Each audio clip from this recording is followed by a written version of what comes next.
여러분, 우리가 우리 자신에 대해서 생각하고 있느냐에 따라서 우리가 다른 사람들에게 어떻게 대할 수 있느냐가 많이 결정이 되죠. 내가 누구인지를 아는 것이 참 중요하죠. 성경을 통해서 우리가 새롭게 생각할 수 있는 아주 중요한 것이 내가 그리스도 안에서 어떤 사람이냐라고 하는 것이죠. 내가 세상이 규정하고 내 이웃 사람들이 규정하고 내 자신이 규정한 내가 아니라 바로 그리스도 안에서 내가 누구냐라고 하는 걸 아는 것이 너무나 중요합니다. 근데 또 하나 더 중요한 게 있어요. 바로 우리가 교회를 어떻게 생각하고 있느냐에 따라서 또 우리의 삶이 참 많이 달라지게 됩니다.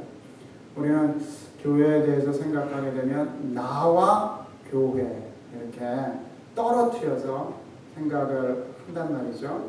근데 성경적으로 보면 나와 떨어진 교회 이 내용은 없어요. 내가 속한 교회. 그래서 교회가 어떠냐라고 하는 것을 아는 것은 교회가 무엇인지를 아는 것은 그리고 교회 안에 내가 누구냐라고 하는 것을 아는 것은 성경에서 요구하는 바요 우리에게 절실하게 필요한 내용입니다.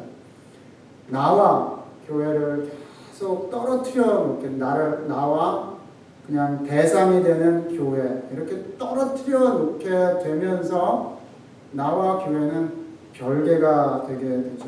또 안에 내가 누구냐를 알아갈 때에 정말로 내가 품위 있게 신앙생활을 할 수 있어요. 또 하나 내가 교회 안에서 누구냐, 교회가 무엇이냐 라고 하는 것을 알아갈 때에 정말로 신앙은 품위 있게 바뀌게 됩니다. 우리가 교회에 대해서 말을 할 때 참 여러 가지로 말할 수 있겠죠. 그때 교회에 이 다양한 스펙트럼 가운데서 어떠한 것이 드러날 수 있어요. 저는 요즘 많이 드는 생각은 교회는 병원이구나. 그래서 정신적으로 또 육체적으로 병든 이들이 이 교회에 와서 하나님께서 치료하시는 것을 경험하는구나. 그래서 많이 그러한 것에 대해서 요즘 많이 생각합니다. 크지 않은 이 교회에 암투병 환자분들이 많고 또 병원에 계속 왔다 갔다 하시는 분들이 많고 근데 정말로 저는 마음에 감사함이 있습니다.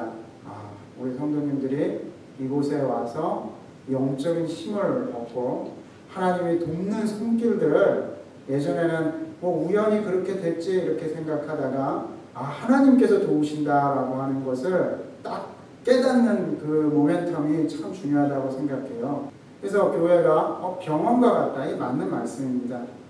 또 교회가 친교의 장소다, 위로의 장소다. 이것도 맞는 말씀입니다. 그러니까 교회가 그러한 기능들을 감당하는 것이죠. 또 교회를 통해서 혼란스러운 문제들의 방향들을 얻게 되고 자기 삶을 돌아보게 되는 교훈을 얻는 어떠한 면에 있어서는 가면과 같은 면들이 없지 않아 있습니다.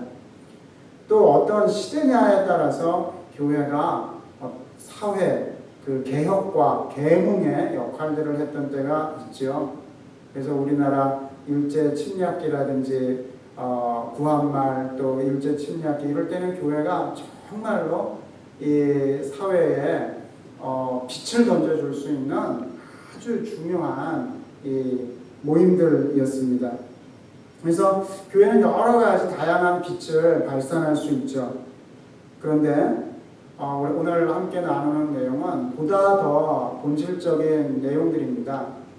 이 본질적인 교회의 모습들을 더 깊이 우리 자신이 깊이 새김으로 말미암아서 평생 동안 내가 교회를 떠나지 아니하고 지역교회를 떠나지 아니하고 하나님께 품위 있게 섬길 수 있는 그러한 기틀을 우리가 단단히 세워나갈 필요가 있겠죠.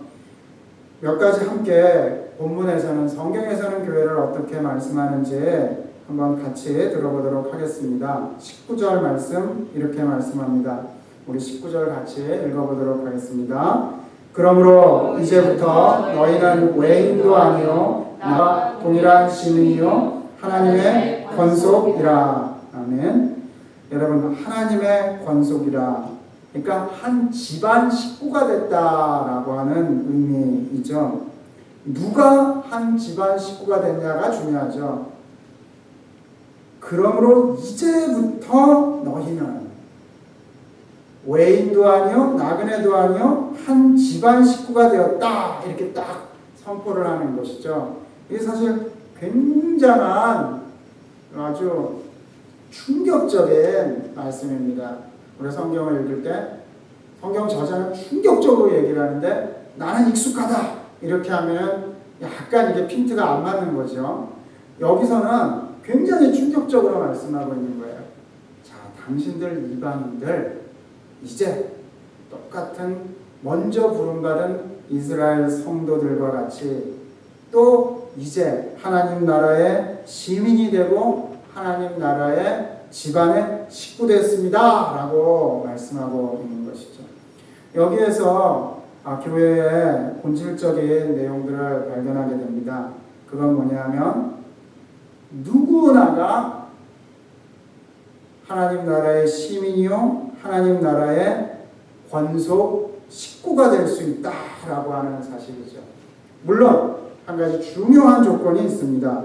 에베소서 2장 13절 말씀 우리 같이 읽어보도록 하겠습니다. 시작.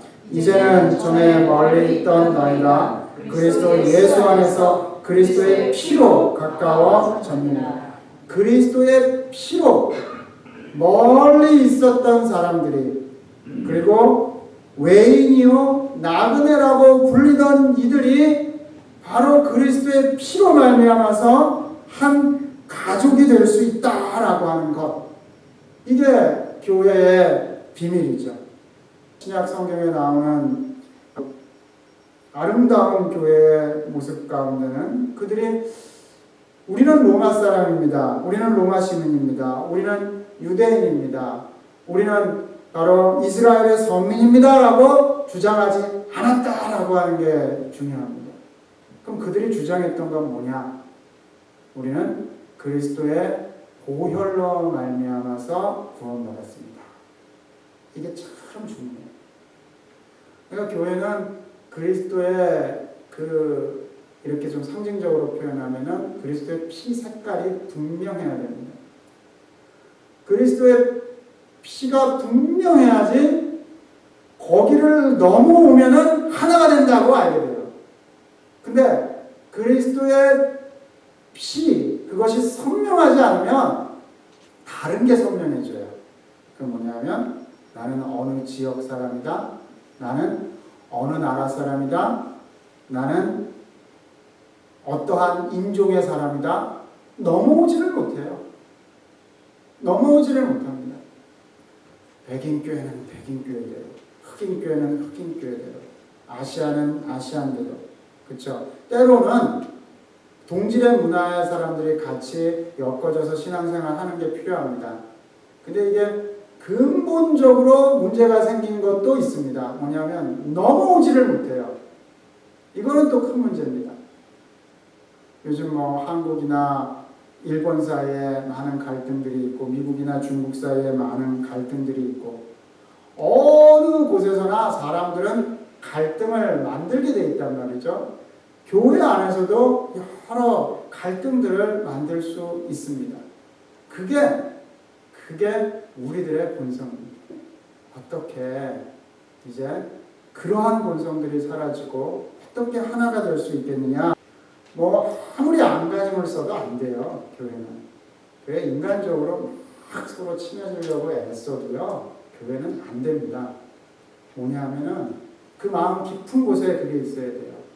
예수 그리스도의 보혈. 우리와 예수 그리스도, 나와 예수 그리스도. 그 보혈에 대한 감사와 은혜가 샘솟아야지 하나가 됩니다. 이게 교회의 본질입니다.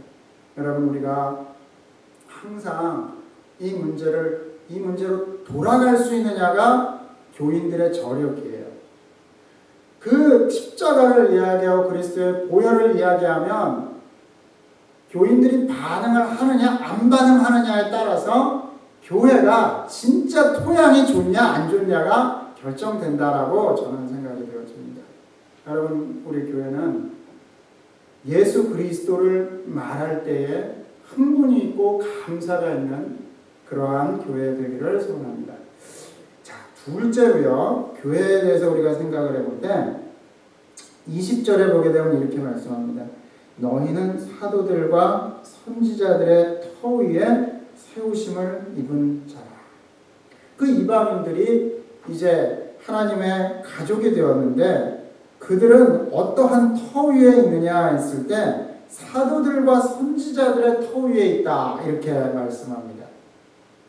The apostles and the prophet 이렇게 표현하면 좋겠는데 원문에서는 이거를 더 좀 그들의 가르침이 뭔가 일관되었다, 하나다라고 하는 것을 많이 강조하는 것 같습니다. 그래서 바로 이 사도들과 선지자들의 터 위에 세우심을 입었다. 사도들과 선지자들 이렇게 딱 말하게 되면은 구약의 선지자들 이렇게 생각하는데 사실은 사도들은 부활하신 예수님을 직접 뵙고 사명을 받은 자들을 보통 사도들이라고 합니다. 그리고 선지자들은 직접 예수 그리스도를 뵙지 않았지만 바로 그 동일한 라인에서 그 말씀을 그때에 전했던 설교자들, 예언자들 이렇게 이해하시면 좋습니다. 선지자, 예언자 다 이렇게 한국말로는 번역이 되죠. prophet 이렇게 그것을 번역하게 되는데 선지자, 예언자 이 표현은 이렇게 이해하시면 좋습니다.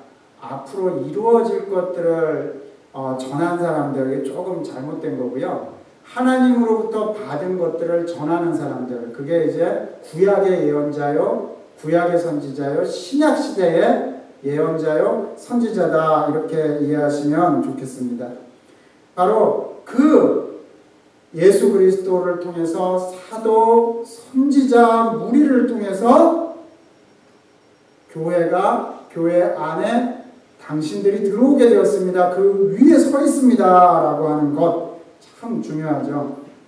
에베소서 4장 11절 말씀 우리 같이 읽어보겠습니다. 시작. 그가 어떤 사람은 사도로, 어떤 사람은 선지자로, 어떤 사람은 복음 전하는 자로, 어떤 사람은 목사와 교사로 삼으셨으니. 그러니까 에베소서 4장 11절 조금 이제 2장에서 진행돼서 4장 11절까지 가게 되면 여러 은사를 가진 사람들의 무리들이 소개되어지는데 그 중에서 중요하게 사도 선지자, 이걸 앞에서도 얘기한 걸 다시 4장 11절에서 말씀한 다음에 조금 더 그 무리들을 확장시켜서 얘기합니다. 복음 전하는 자, 목사, 교사. 그래서 이 내용들은 교회는 무엇 위에 있냐라고 하는 거죠. 말씀을 전달받아서 말씀을 전하는 사람들을 통해서 그 말씀을 듣는 모임이 바로 교회다라고 하는 것을 기억할 필요가 있어요.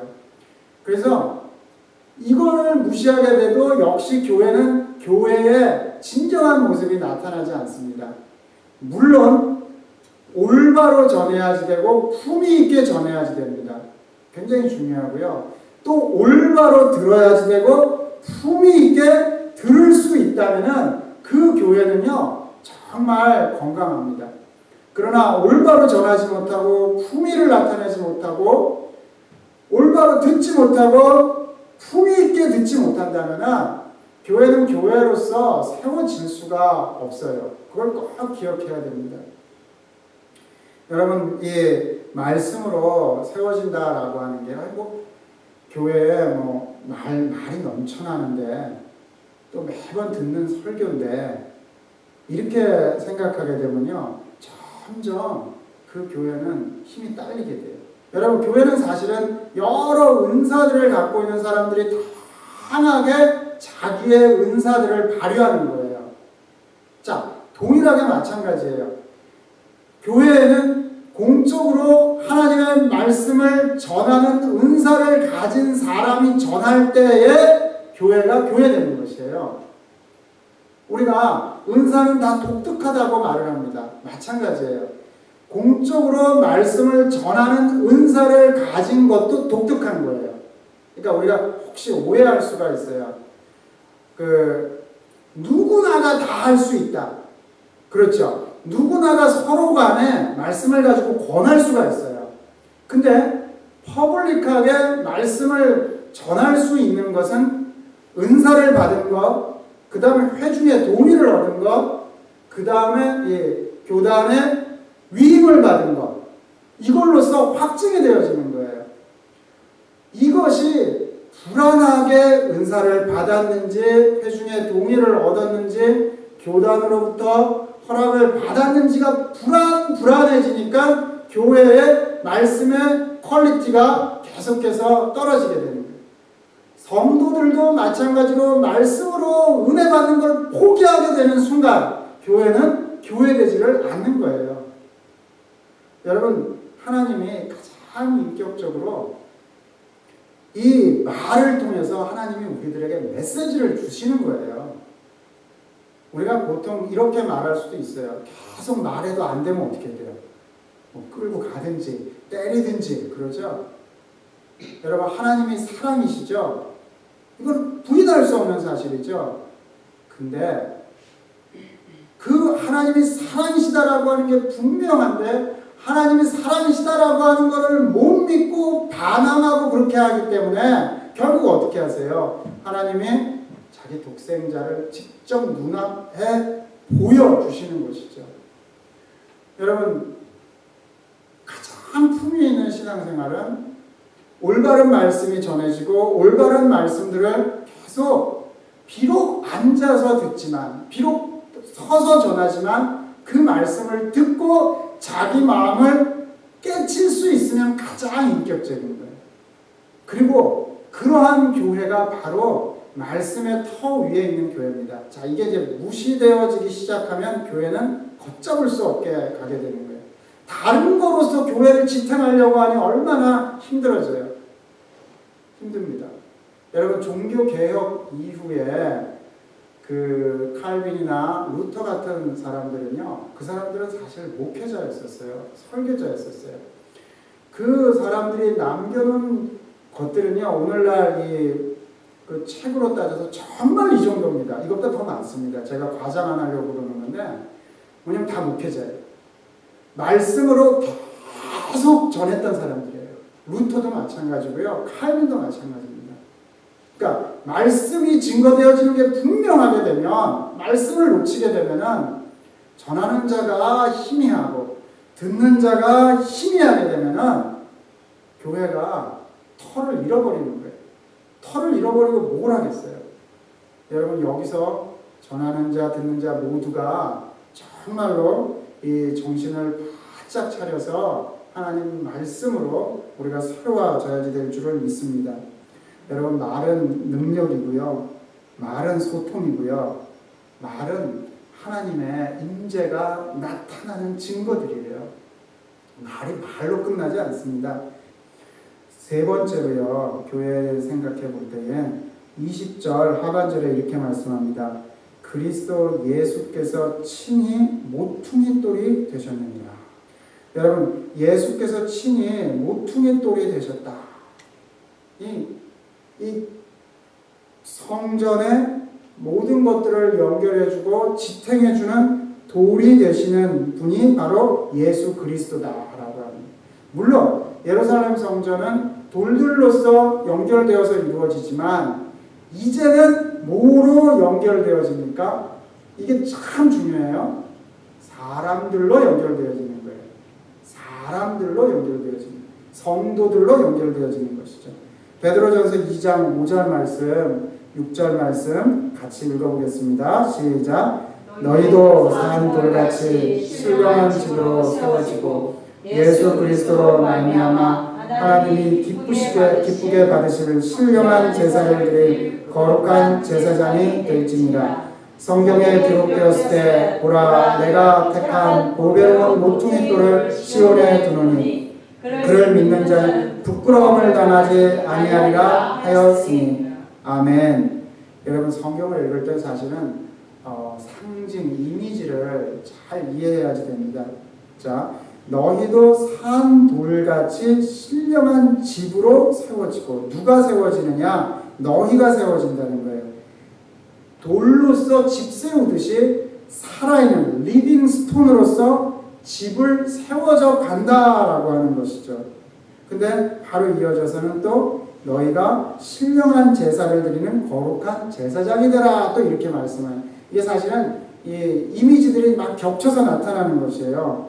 그러면서 보배로운 모퉁이 돌이 나오죠. 근데 그 모퉁이 돌이 사람으로 봤습니다. 그를 믿는 자는 부끄러움을 당하지 아니할 것이다 라고 말씀합니다. 여러분 한번 비전을 우리가 가질 필요가 있겠죠. 뭐냐면 엄청난 그 성전이 지어지고 있는 거예요. 엄청난 성전이 지어지고 있는 거예요. 하나님이 보시기에. 그걸 지금 여기서 말씀하고 있는 거예요. 에베소서 2장 20절, 21절에서 계속해서 말씀하고 있는 게 엄청난 성전이 지어지고 있는 거예요. 이 에베소 성도들은요, 그냥 자기네가 보기에는 에베소에 있는 그 고대의 7대 불가사의 중에 하나인 그 아프로디테 신전, 엄청난 신전을 떠올릴 수도 있겠죠. 사도 바울은 먼저는 이 예루살렘에 있는 이 신전을 떠올린 겁니다. 근데 이 신전들은 다 무너지는 것이죠. 근데 무너지지 않은 신전, 성전이 지금 세워지고 있어요. 그게 뭐냐면 성도들로, 살아있는 돌과 같은 성도들로 이어지는 성전이 지금 세워지고 있다라고 하는 거예요. 하나님이 거하실 성전이 최종적으로 모든 전쟁이 끝난 다음에, 이 땅이 모두 평탄케 된 다음에 성전이 딱 서는 거예요. 이 이미지가 사실은 이제 우리가 계속 보겠지만 바로 이 마지막에 그 예루살렘 성이 위에서 내려오는 모습, 마지막에 장막에 함께 있게 되는 모습, 이게 나타나고 있는 거예요. 여러분 우리가 사실은 이 성경에 써져 있는 것이 정말로 환희와 기쁨과 기대를 가지고 써져 있다면 성도들은 이 내용대로 같이 템포를 맞춰서 같이 느끼면서 이것이 정말 놀랍다라고 우리도 함께 고백하면서 살아있는 돌이 되어서 연결되어져 가는 것이죠. 여러분 예수 그리스도께서 모퉁이 돌이 되었습니다. 거듭거듭 여기서 말씀하고 있는 거죠. 예수 그리스도를 놓치면 모든 게 무너지는 거예요. 교회는 무너져야지 되고, 무너질 수밖에 없는 것 예수 그리스도입니다. 그분이 모퉁이 돌이 되었다라고 하는 것, 우리가 함께 지어져 간다라고 하는 것. 자, 네 번째로 지금 말씀드린 걸 조금 더 다른 성경 구절과 엮어서 말씀을 드리게 되면요, 네 번째로 우리가 기억해야 될 게 뭐냐면, 그러면 성전이 다 지어지면 그 다음엔 어떻게 되느냐라고 하는 거죠. 그게 22절에 나와 있습니다. 우리 22절 말씀 같이 읽겠습니다. 시작. 너희도 성령 안에서 하나님이 거하실 처소가 되기 위하여 그리스도 예수 안에서 함께 지어져 가느니라. 여러분이 22절 한 구절 안에서 삼위 하나님이 다 나오고 있어요. 너희도 성령 안에서 하나님이 거하신 그리스도 예수 안에서 함께 지어져 가느니라. 여러분 결국은 이 삼위 하나님의 역동적인 역사 가운데서, 그분께서 역사하시는 것 가운데서 바로 우리들이 연결되어지고, 연결되어진 다음에 하나님이 그 가운데 임하시는 것, 이게 지금 비전이에요. 우리 요한계시록 21장을 보도록 하겠습니다. 제가 읽겠습니다. 또 내가 새 하늘과 새 땅을 보니 처음 하늘과 처음 땅이 없어졌고 바다도 다시 있지 않더라. 또 내가 보매 거룩한 성 예루살렘이 하나님께로부터 하늘에서 내려오니 그 준비한 것이 신부가 남편을 위하여 단장한 것 같더라. 내가 들으니 보좌에서 큰 음성이 나서 이르되 하나님의 장막이 사람들과 함께 있으매 하나님이 그들과 함께 계시리니 그들은 하나님의 백성이 되고 그들은 하나님은 친히 그들과 함께 계셔서 하나님이 그들과 함께 계시리니 하나님은 친히 그들과 함께 계셔서 우리 4절 말씀 같이 읽겠습니다. 시작. 모든 눈물을 그 눈에서 닦아주시니 다시는 사망이 없고 애통하는 것이나 곡하는 것이나 아픈 것이 다시 있지 아니하리니 가슴 일어라. 아멘. 여러분, 예루살렘 성이 하늘로부터 내려오고 또 하나님의 성전이 계속 이루어져 가고 하나님의 장막 안에 하나님과 성도들이 함께 있고, 이게 교회의 비전입니다. 이 땅의 교회는 언제든지 부족할 수밖에 없고 언제든지 하나님 보시기에 잘못할 수 있어요. 그러나 최종적인 교회는요, 하나님께서 성령께서 그리스도 안에서 엮어져서 반드시 하나님께서 그 안에 임하시면서 성도들의 모든 눈물을 씻어주시고 애통이 없고 곡하는 것이 없는 그러한 완전한 하나님께서 함께 하시는 교회를 이루어 가시겠다라고 말씀하고 있습니다. 그것을 작은 단위로 연습하면서 이루어가는 게 지역교회예요. 이 교회도 마찬가지겠죠. 작은 단위로 봤을 때 하나님이 임하셔야지 우리들의 눈물이 씻겨지고 애통이 기쁨이 되는, 아픔이 치유되는 역사가 하나님이 임하실 때에 이루어진다라고 하는 것을 우리가 꼭 기억해야겠습니다.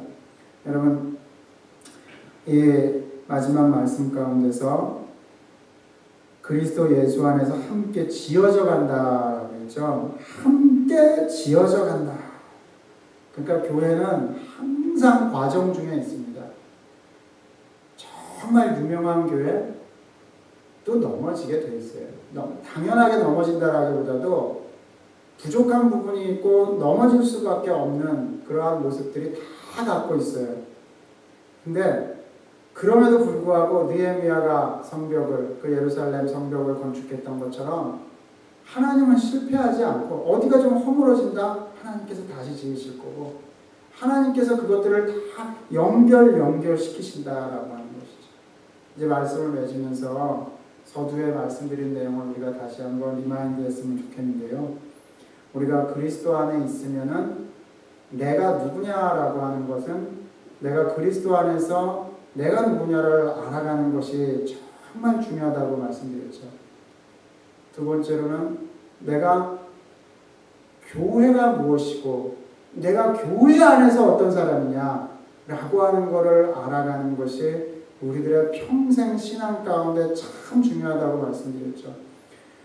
여러분, 에베소서 2장 15절에서 이렇게 말씀했습니다. 이 둘로 자기 안에서 한 세 사람을 지었다. 에베소서 2장 16절에 이 둘을 한 몸으로 불러주셨다.